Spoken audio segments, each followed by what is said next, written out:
reminds me, a number of years ago, 4 or 5 years ago, something like that, I was doing a workshop kind of like this in Korea. I was over there for a church music conference as a guest, and we were doing, and I don't know, we probably had 25 people in a circle at a church there, and it was a keyboard, advertised a keyboard session.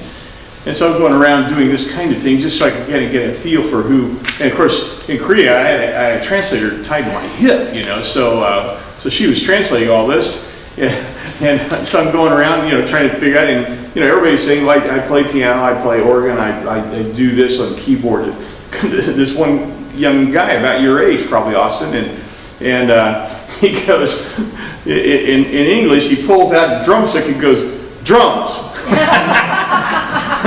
I said, well, do you play piano or keyboard? No, drums. That was what he did. He was a drummer, but he was there for the keyboard session. I don't know. Maybe he wanted to learn. I don't know. Let's see. Tell me your name again, because you were here yesterday. I forget your... That's okay. Lisa Robinson. Yeah, Lisa. Lisa, and tell the group a little bit about you. Well, I've been playing for churches for a long time. This particular one is in town here, and people ask me how long I play. I can't remember. I can't remember when else. So, but I love it. Enjoy it very much. And I teach piano too. I've done that for quite a number of years. So Lisa, you're one of the rare folks here that's going home and sleeping in your own bed at night. There's some pluses to that. Aaron, you're part of the team today too, so tell us about you. I am the music director at Lorena United Methodist Church, just about 20-25 minutes south of Waco here. Just graduated in May with my bachelor's in church music, and I'll be returning this fall to pursue my master's in music composition. Good for you. Yeah. Where are you from, Aaron? I'm from Mesquite, Texas, up by Dallas. Okay. Yeah. All right, great. So I'm not a pianist, but I do have a few pianists that I work with, and I'm trying to find stuff to help them out as well. What's your instrument? Voice? My emphasis was in trumpet. Trumpet. All right. I took 2 years of voice and 2 years of piano. Yep. Enough to be able to warm up a choir. There you go. Well, in church music or in education, it's helpful to have some facility at the keyboard, and then we supplement with people who can do some things we cannot do. If you're a note person, to have some people who can do more of the improv kinds of things, or if you're more comfortable with improv, to have somebody who can kind of do the things that are on the printed page. We learn to surround ourselves with the right people, and that's critical in all that we do in music ministry, but especially I think as it relates to the keyboard role. Well, as you know from the schedule, the topic for this session, and I know that especially 8 o'clock, by the time you get to day 3 of an event like this, which is a bit grueling in a marathon, that I anticipate it could very well be a small and intimate group, and that's okay, because I would love for this to be a participatory kind of gathering here as we talk through some of this. But the theme is developing keyboardists in your church. It's amazing to me actually how many times I walk into settings where people say we really struggle to think about who's going to fulfill some of these roles, and we look down the road a ways. It seems like a lot of times families put their eggs in other baskets, the basket of sports, the demands of schedule and dance and everything else. It seems oftentimes that piano or even other instruments gets kind of put on the back burner. And so what can we do, especially as we look to the future of the life of the church, and where keyboard has historically been an integral, maybe the primary integral part of what we do, to ensure that will be well maintained and nurtured and developed moving forward. And I think it's a valid question. And so that's a part of where the essence of where I'd like for us to dialogue and to focus. What you have in front of you is just a very bare bones outline that may help you kind of help us track together. And if there's something that either I say or somebody else in the room says that sparks an idea, it may be worthy for you to note that and hopefully to take it back to help you in your respective ministry. Let's talk about the initial point here, the church as a positive or an affirming community. And by that, I mean, I think that God designed the church, the community of faith, as a place where we can be supportive of people pursuing their gifts, of using their gifts. I don't think there is a more positive, affirming kind of setting than the church for that kind of thing. Many of you, and I love having a couple of high school guys here with us today, and Aaron fresh out of college, most of us can recall, if you grew up in the church, I grew up in the church, and my most significant memories of actually playing the piano, being in front of people, singing, doing other kinds of things, the initial most positive experiences for me happened in the context of the church.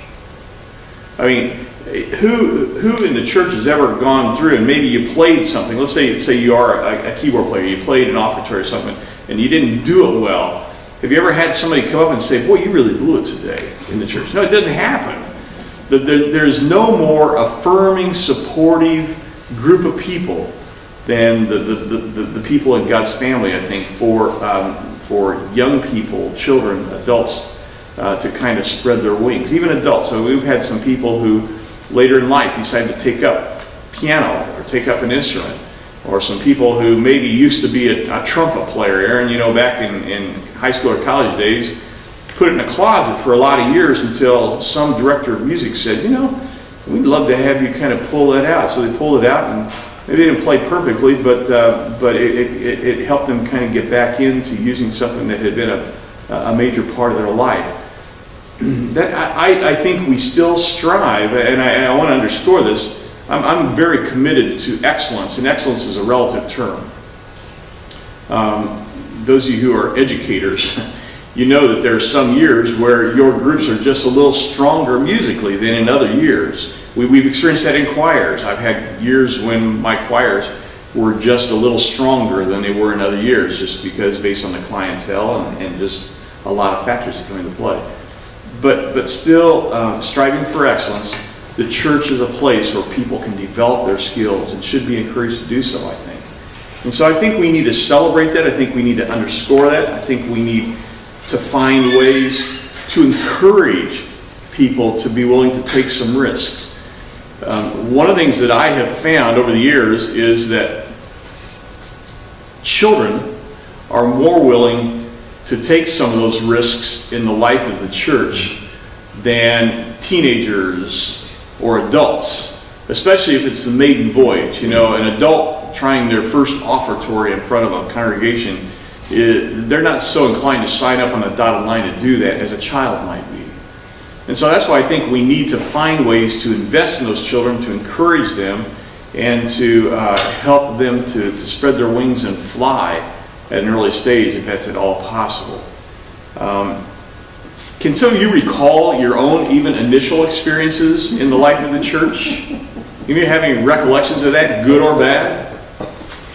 Anybody game to share some of that? My dad's a pastor, so I literally grew up next door to the church. You didn't have a choice, Craig. I know, I didn't. And I can remember from early on, playing piano for children's Christmas programs. What we would do before the service was, the kids, anybody who played piano would have 20, 30 minutes of pre-service music, jingle bells, silent night, whatever. And, and all along, I remember, failing miserably, but like you said, there was so much encouragement, and I think one of the things that I found is the flip side of what you were saying of the church being affirming is also for the people in the church to see that progress, and to while they're encouraging, to see hey, the first time he played his trumpet for church, it was bad, but look at the progress from the first time to the second time. Look at this progress from the second time to the fifth time. But to see that and really to note that, I think is huge.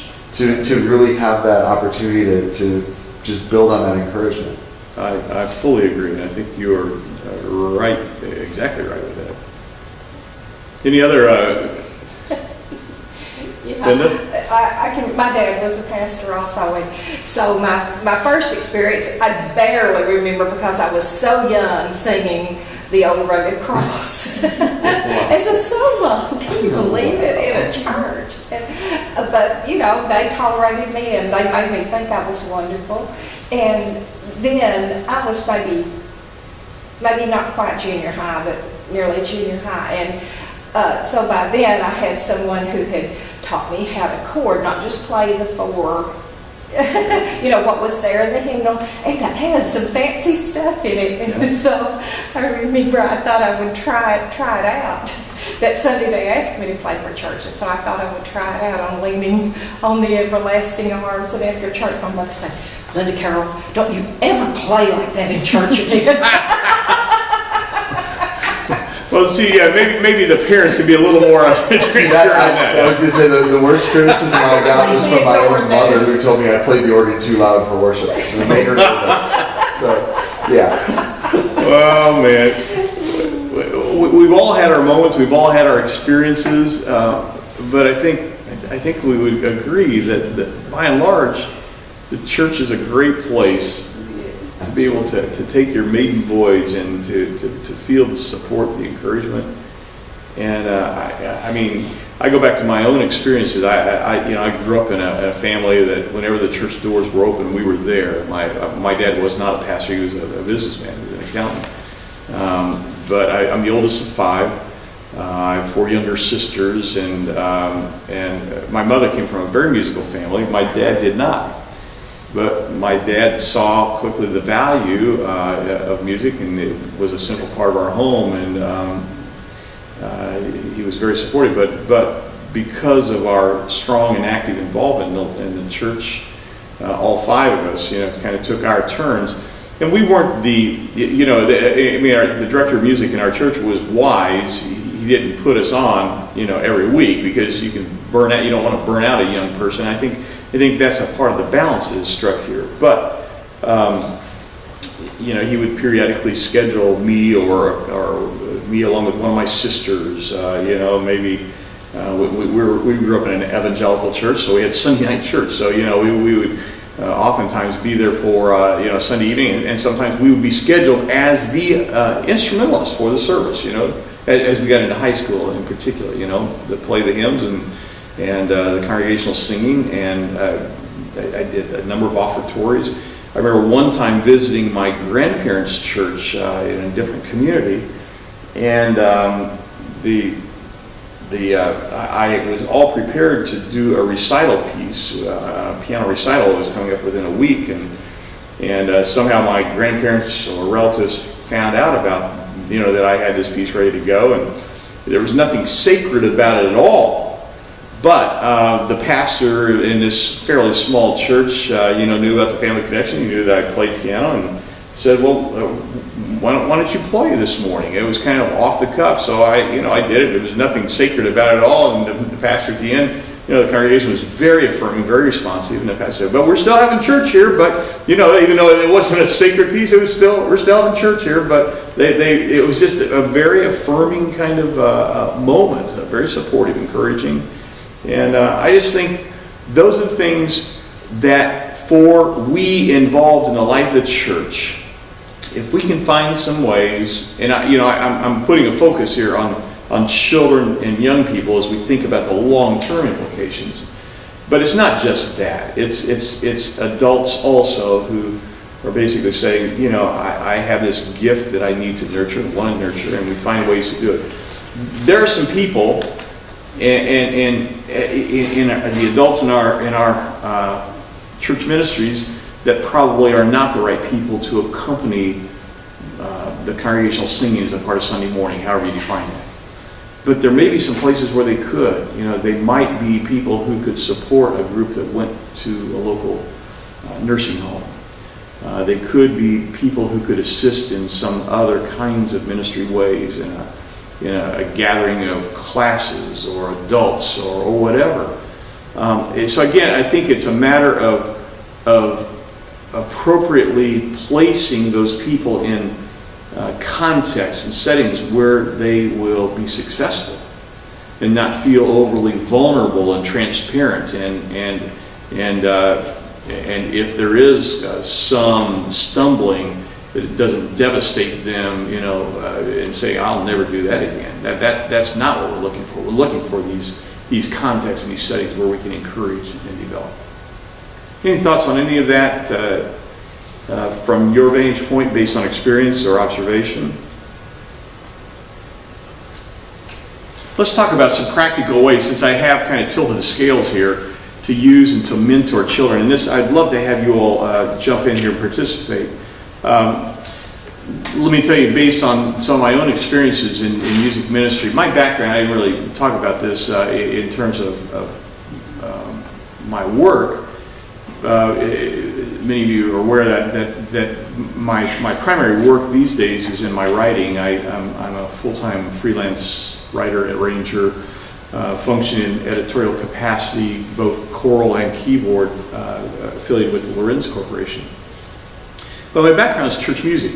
That's what my training and my prep was, and I served in churches large and small for 20 years, going back to college years, and continue to be involved regularly, and have been in the church where I am now for almost 20 years itself. An additional 20 years in working in a volunteer capacity, not in a large church, which works out great for me in terms of what I do these days. But one of the commitments that I have had and have worked to try to develop over the years is to make sure that we provided opportunities, good opportunities for some of our children, some of our youth. And one of the things we will regularly do, and I know this is easier probably in a church more our size, a smaller church, than it would be for those of you who might be affiliated with a large church. But I still think there are similar kinds of opportunities available. But we've not been hesitant on occasion to schedule a child or a young person to do an offertory. One of the things that we have oftentimes done over the years in the places where I've ministered is we've had what we call Children's Sunday. And on that Children's Sunday, the children essentially take the reins in terms of the primary leadership roles of the children will do the offertory, the children will do prelude, and that might be a piano kind of thing if we get children that are skilled enough to do that. Years ago, we have 3 children, as I mentioned, and the middle of our 3 was a pretty good pianist in 2nd grade. He was doing a piece called Midnight Train. nothing sacred about that. We just adapted the title and said Midnight Train to Heaven. Cast it in a little bit of a spiritual context, but yeah, he did the offertory on that Sunday. On those Children's Sundays, the children would do the sermon. And essentially what it was we would get 3 or 4 children to share their favorite Bible story from the Bible. And basically they would share the Bible story, and then in a summary sentence or 2, say, this is what this story means to me. So you package 3 or 4 of those, and they were usually older elementary aged children, 4th, 5th, 6th grade, give or take, somewhere in that range. And that was not specifically a musical way, but an appropriate kind of setting and opportunity for them to share their gifts. If we had a child that was a gifted singer, we usually arrange for them to do, and it's not unusual for us to even do that now. Our choir did a season-ending spring concert the Sunday before Memorial Day, or a week before Memorial Day, and one of the pieces that the choir was doing lended itself very nicely to a child solo. So we grabbed one of our strong upper elementary age children to come and do the solo part of that. So again, this discussion transcends more than specifically keyboard, but I think you see the idea to allow children to use their gifts and to encourage them in this setting, I think is one of the most significant ways that we can invest in the future of this kind of ministry, musical in general and keyboard in specific, as it relates to our topic today, as we look to the future and children move forward. Any experiences that either you have had or that you've observed or even that you've planned in your churches that maybe are even related to this that you'd be willing to share? We have a graded children's choir program, and sometimes, we'll have high school kids who can play. I don't think we've had any, really upper elementary kids strong enough, to accompany children's choirs, but, Yeah. getting them involved, getting the teenagers involved, helping the children's choirs. Yeah. It's good. That's a great thing to do as well. To have them assist, even if they aren't playing keyboard, to have them to be kind of role models, to assist in supporting and mentoring. That's a fabulous thing to do. So that when they get in college, they can maybe take over the leadership of one of those children's choirs. Yeah, I'm intrigued. You two guys in high school, how has your church kind of pulled you in? Did you guys just volunteer to serve in those roles, or have they kind of? I remember I volunteered when I was in about 8th grade, so I've been in the prison for a while. That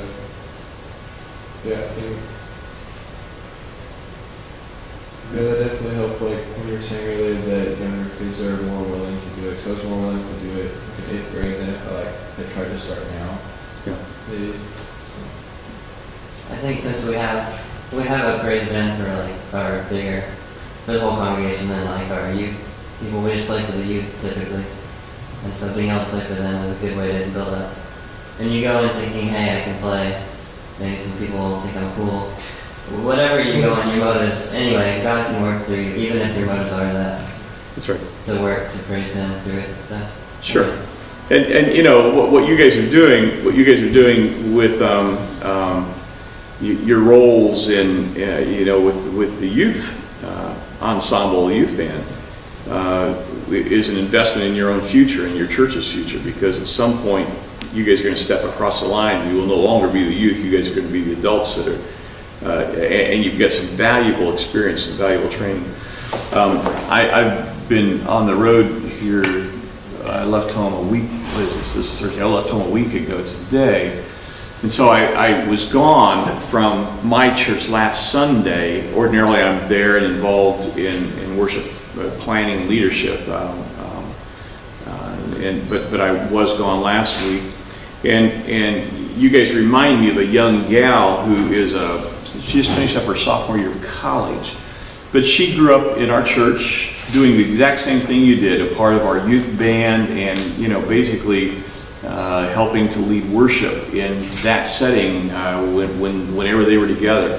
Very fine singer, good guitarist, and so anyhow, we tapped her to kind of help fill the gaps with our worship. We surround her with many of our regular people, some other instrumentalists and some singers that will kind of be of support to her.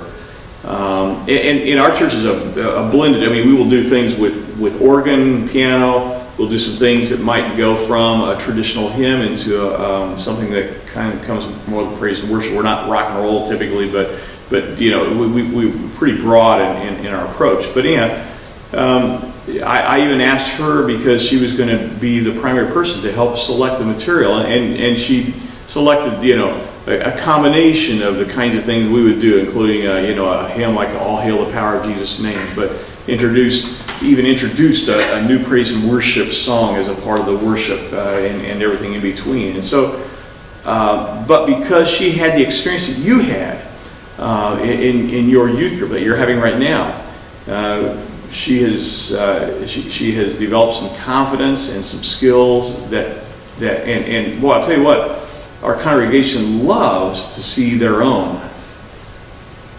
step forward and to take some of these leadership responsibilities. They love to see their young people stepping into these adult roles and feeling that they've had an investment in that. And I think it's a win-win for everybody. It's a win for the individuals that are functioning in those leadership roles. It's a win for the congregation as they see some of the fruits of their labor in these young adults who are stepping forward into leadership roles. Any other thoughts on any of that?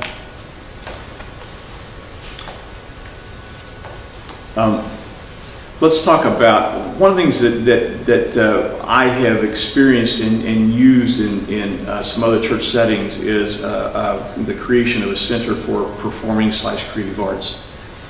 Have any of you been involved in some of that kind of experience in any of your churches or observed that anywhere? I want to start it. Okay. And I don't know that that's a lengthier conversation what we will have in as well, but I'm just going to share a little bit about it because I think this is a fabulous way to kind of expand on this whole theme of which we are addressing here this morning. I served a church in Columbus, Ohio for nearly 14 years, and one of the things we decided to do was to launch a creative arts ministry. This is not a mega church by any stretch, but a larger church. One of the beliefs I have is that in virtually any church in America, almost, that's got any size at all, and I'm talking about, from small to mid-sized churches, not even counting the larger church. Almost in all cases, there's at least a piano, if not 2 or 3, in the building. Typically you have one in a sanctuary, and typically you'll have others scattered in other parts of the building. If you have a music rehearsal area, it might be there. If not, it might be in a Sunday school classroom or something like that at various points. And I've always believed that those are instruments and resources that the church ought to find ways to use beyond Sunday morning and a rehearsal in the middle of the week, Wednesday or Thursday. And so when I was in this church in Columbus, Ohio, we decided to launch this creative arts school, and we did it initially with just a few key instruments. We secured somebody in the neighborhood. Actually, she was the pianist organist at a Lutheran church just down the road. Craig, you appreciate this as a Lutheran. And we pulled her in to become the primary organ / piano teacher in this creative arts school. Grabbed another lady in the neighborhood who also became one of our piano teachers. We were near the Ohio State University campus. We grabbed a couple of instrumentalists to come. We did a little trumpet. I had a guy who taught some guitar. We even expanded this to go a little further. We would do some like 6-week sessions. I remember very early when we started this, it was just about the time people were buying PCs, for the first time, buying their personal computer. Nobody knew what to do with those things. But we had a guy in our church who was kind of a technology nerd and expert, and so we secured him for a 6-week course and we advertised this in the community and neighborhood, and he came in, and people would come in, and he would teach the basics of operating your PC. This is the days, when you were buying something that had, you guys don't even remember this, but the days when you're spending $3,000 on an IBM computer that couldn't do a fraction of what they can do now that you can buy for $500 or $600. No color, nothing dynamic in them at all. It was just, and most of us were just trying to figure out how to do word processing. That was about it. We did class with painting, some photography, some artwork, some painting. We did a photography class. So we combined. There was an exercise class that became a part of all. So it was a pretty broad-based kind of thing. So you can make this, I think, as large as you want. But I think you can make it if simply wanting just to kind of ease into it. I think a great place to start is with piano. Either somebody in your church or somebody in the community who doesn't want to mess with having a studio in their home, or doesn't have time to do that, doesn't want to orchestrate in terms of the schedule and the calendar, simply says, I can teach this day and this day from, Tuesday afternoon from 4 to 8 p.m. or whatever. And then what I did was I secured somebody, a musician out of my church, who simply wanted to do something like this part-time. There might be maybe a young mother who simply is going to be not able to work outside the home, but willing, for whatever the agreed upon compensation might be, to kind of coordinate this. And the church took care of the advertising and promo. And what it was just a wonderful way. The people in the church, came out of the woodwork saying, well, yeah, I'd like for my child or for me as an adult to kind of get back up on some of my skills. And so they simply became a part of that too. But it was also an outstanding resource to kind of do outreach in the community, to kind of help the church and the community to connect. We would do recitals a time or two a year.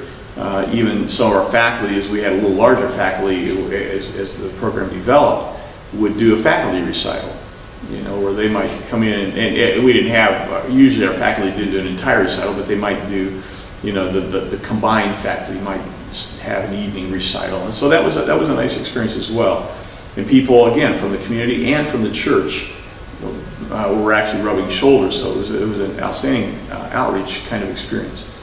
But I think that is a way that I would encourage you to explore. And again, I fully believe this can be done on a very small scale, or it can be done on a very large scale, depending on the resources and how aggressive the church wants to become with something like that. And my suggestion would be to start small and then kind of see how it goes and build as time allows. It is a self-sustaining, basically the church provided the pianos, they provided the space, which by and large, that's pennies on an annual budget for most churches. And so something like that I think is a great thing to explore. And what it does, in my humble opinion, is it is an investment in, particularly as we talk about the topic of the morning, the keyboardists for the future. Not only in our church, but also in the community churches. Because many of these wound up being people from with connections with other churches who said, hey, this is a place where we'd like to plug in and look for an opportunity in a Christian environment, perhaps, to develop these skills. Any thoughts on any of that? Any experiences on any of that, or anything you've observed or seen along that line? Did you charge a fee? Oh, I didn't say that, did I? Yeah. It was a standard, whatever the going rate was. We tried to be pretty much in the middle of that. We probably weren't bottom end, and we certainly weren't high end. But yeah, we had regular lesson fees. People were on, kind of an agreement contract basis, so that, fees were, so it was a self-sustaining kind of thing. And that was, the fees essentially paid for the teachers, and it also paid for the administrator. There was just enough cushion built into that to cover the administrative costs too. But the hours that we were using the pianos, for example, for teaching, didn't cause major wear and tear on the piano. And so the church continued just as a part of its musical budget to cover tunings on the piano, and there was minimal, because I think these can be, and I've seen them where they are huge programs. Ours didn't get to what I would call the huge category at that point, but if it did, you might have to kind of reconsider how. But when you get to that point, you also, if you've built in a little cushion, you've built in enough money in terms of budget to cover piano tunings and any basic maintenance kinds of costs. But essentially, the major cost of the church was simply having its doors open, providing power and heat and electricity, that kind of thing. But I think it's a viable consideration, something that makes a whole lot of sense for all of us in church settings to at least consider. because I think it provides a needed service, and I do believe it's an investment in the future. You know, the organist, you know, is a dying breed almost. And in our church,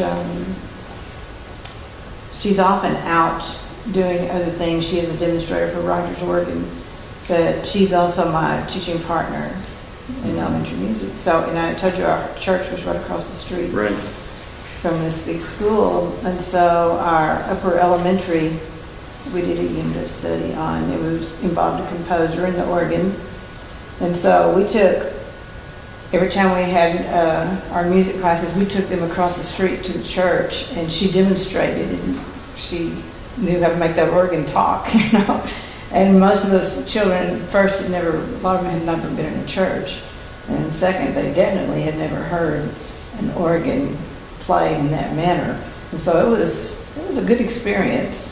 You know, and the church was very willing for us to bring all those children across. And one time our minister of music is a member of the singing band of West Texas. Yeah. And so they were going to be in the area, so they agreed to put on a concert at that church during the school day. And we took all of our 4th and 5th graders over, which made the church was full. The balcony, I mean, it was huge. It was 400 plus some students, and that was wonderful, because a lot of those, you know, the guys don't hear men singing in that way, you know, and I think that was a good experience for 5th graders. What a great investment by a church and a community. They've been real willing for us to use the Sure. facilities.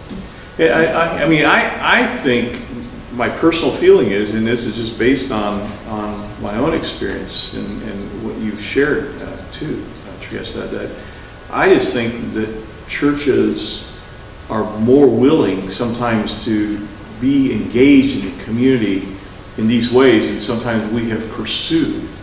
And I think, you know, the limitations are our own imagination probably. So finding ways, and I also believe that perhaps a part of the concern that many of us have about the dying breed of pianos and organs may in part be related to the fact that we simply as church musicians have not really gotten aggressive in pursuing some of the possibilities that are there.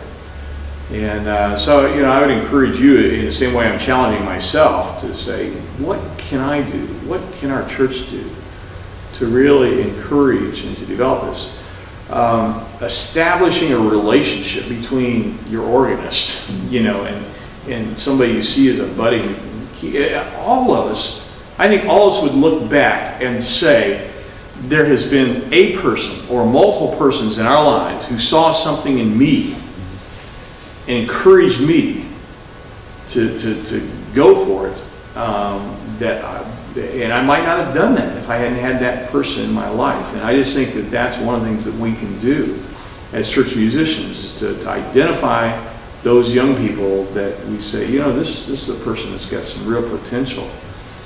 Even if they're a long ways from being accomplished, that we simply encourage them and try to develop a mentoring and personal relationship with them that encourages them to truly take on the challenge.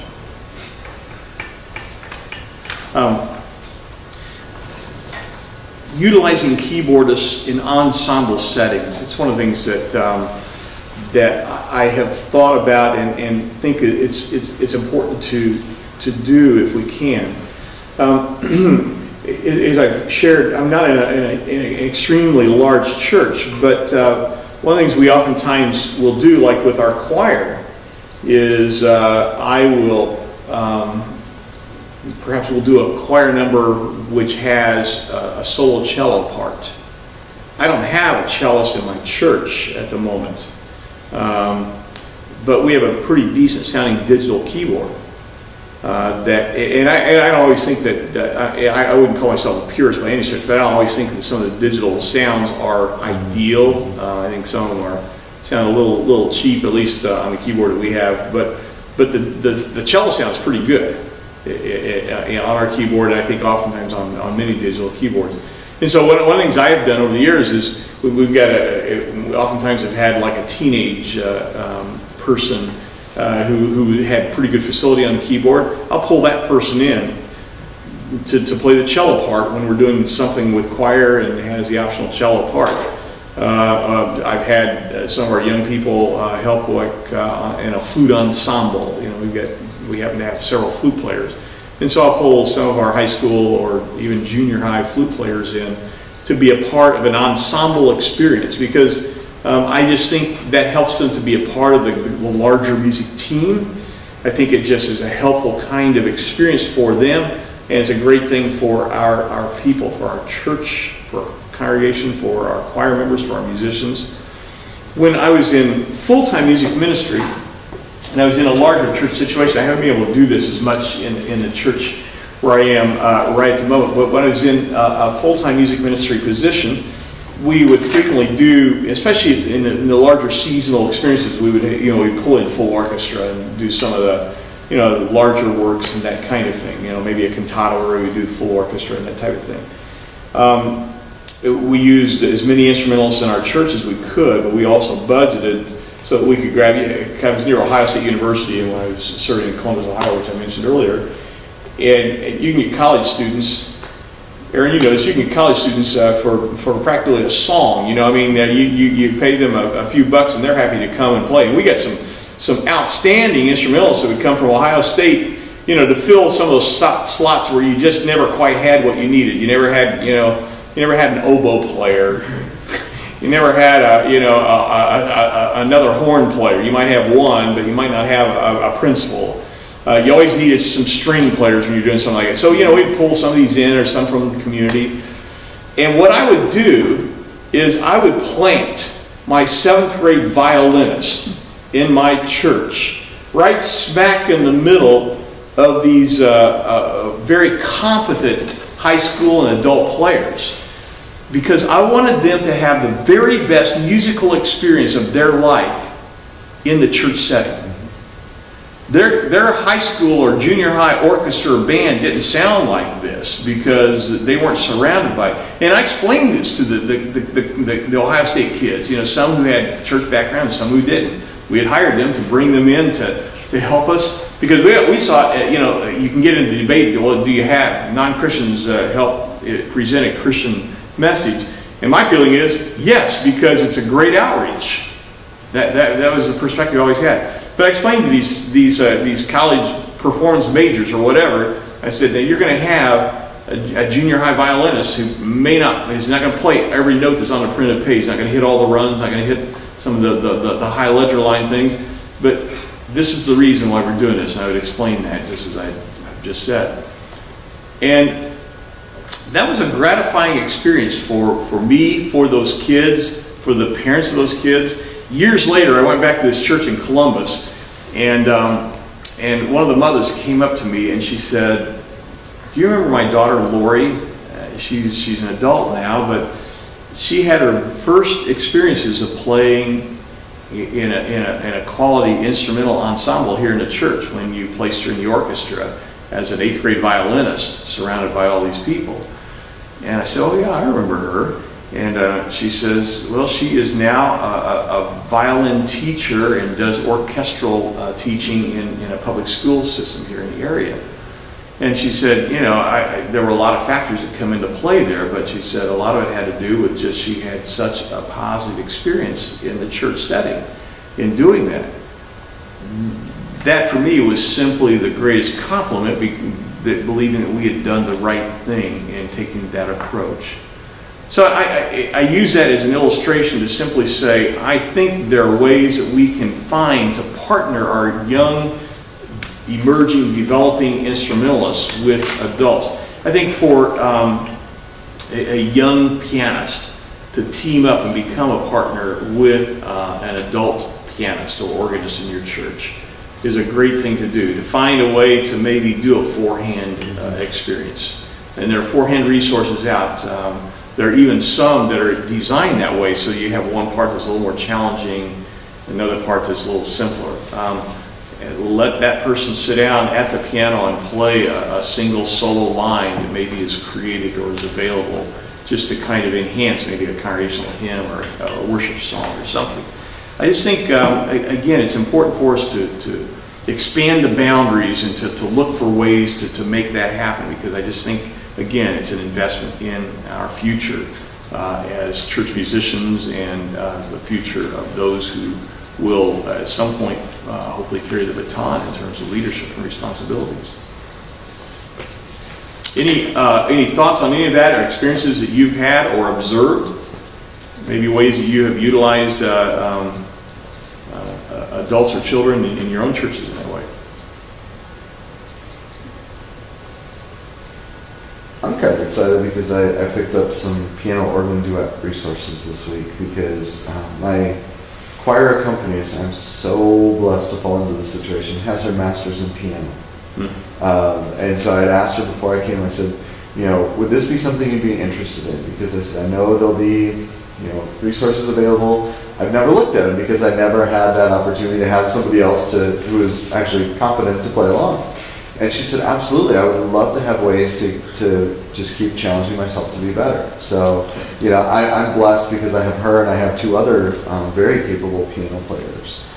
So I think that's kind of my challenge is figuring out how to use those gifts. And I think part of it, is finding opportunities for them to not only, play for worship, but also, accompany groups and things like that. I think that's another way that you can get people involved. So it's a good challenge, and it's something that I've never had the blessings to deal with before. So those are good opportunities. I think with this past December we had Christmas at Keyboard, something having to do with Christmas and keyboards, and we were looking for pianists of all different abilities to participate in that, and some people who were not willing to play an offertory or not willing to accompany a choir would be willing to participate in something like this, and it was fun, for them to be put with pianists who were a little more comfortable performing. And it was a fun experience. I hear about that from time to time. I haven't tried something like that, but where you've got multiple keyboards doing different, and there aren't a ton of resources out there, but there are some, and also I think you can become creative. With the advent of, you guys in your worship bands, you guys use digital keyboards of some sort, electronic keyboards? Yeah, most churches these days seem to have a digital keyboard or multiple digital keyboards, or access to digital keyboards. And I've thought that's an additional way to plug in some other folks into this. In the old days you had a piano and you had an organ maybe, but that was essentially it. But anymore, with the advent of the digital keyboard, you have ways that you can pull some folks in, probably to some people who might not have all the facility taken care of, but they might be able to play a single line, or they might be able to provide maybe some on certain pieces a nice string pad underneath some of your congregational singing or whatever. So I think that to find ways to kind of expand beyond what the norm historically has been is, again, I don't consider it a compromise in the integrity of what we're trying to do from a congregational singing standpoint. I think it's simply an opportunity to broaden the base of participants, and again, in the long run, to make a difference in terms of where we all go with people in our local churches. Any other thoughts or ideas based on your own observations or experiences that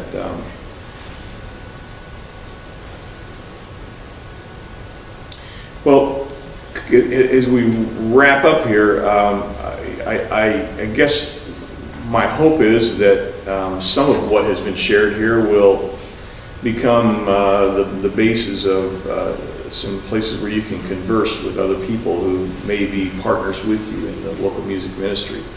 If you're a director, keyboard people, if you're an accompanist, maybe exploring some ideas, some possibilities with your music director and your music ministers and people who are involved. And I think for all of us to keep our antennas in the air for persons who have the potential to be the people to carry this on to the next generation and the generation beyond that.